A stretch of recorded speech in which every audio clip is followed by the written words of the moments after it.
Peterson! These people that you're comparing yourself to, you don't really know very well. What that means is that you see their shiny outside, but you don't see the reality of their life.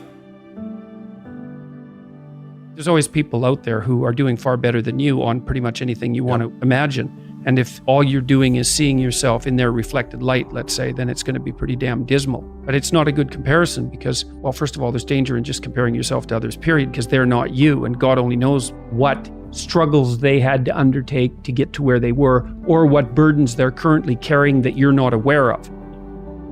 But you can certainly contrast yourself with yourself. And that's a lot better.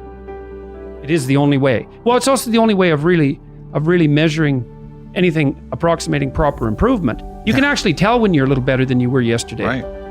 And you can actually do that. That's another thing that's so interesting about it, is that you can actually make yourself a little better in some way, pretty much, well, I don't know if it's at every moment, but you can certainly do it every day. Be careful who you share good news with, because you want to share good news with people who are going to be genuinely happy for you, and be careful who you share bad news with, because that's equally tricky. You want someone who will listen to you when you're having trouble and allow you your grief. Beauty calls people to their higher being, I would say, and to make friends with beauty is to introduce yourself very carefully to one of the mysteries of life that make it worth living.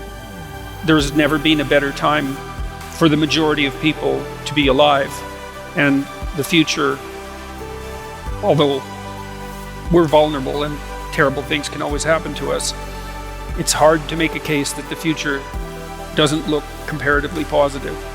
We're becoming extremely technologically sophisticated, and the world is changing at an incredibly rapid rate, and the only way we're going to be able to manage that in a positive way is if each of us, or as many of us as possible, are capable of making wise and careful and truthful decisions. And if we do that, then maybe things can continue to improve.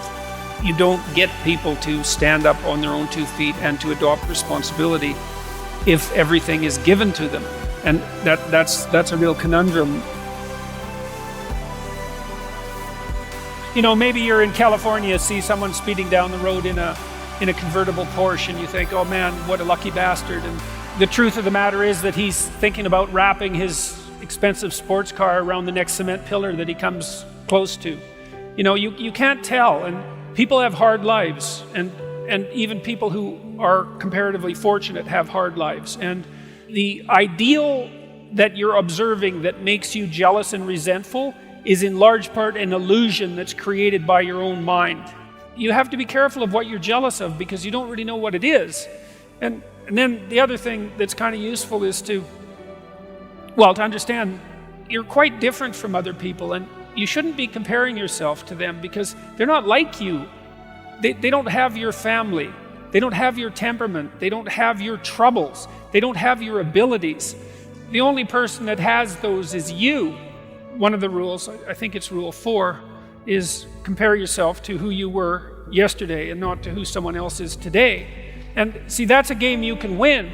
The possibility that you can make yourself slightly better on a continual basis is, I think that's something that's accessible to everyone. I think that's equivalent to leading a virtuous life. And there is something to be said for virtue and truth.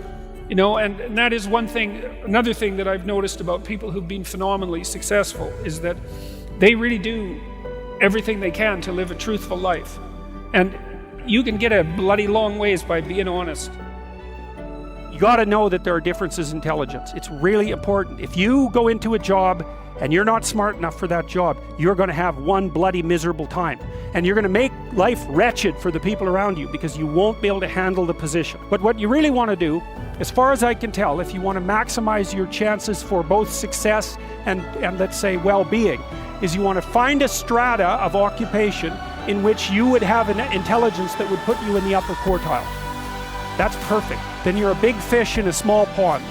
And you don't want to be the stupidest guy in the room. It's a bloody rough place to be. And you probably don't want to be the smartest guy in the room either, because what that probably means is you should be in a different room.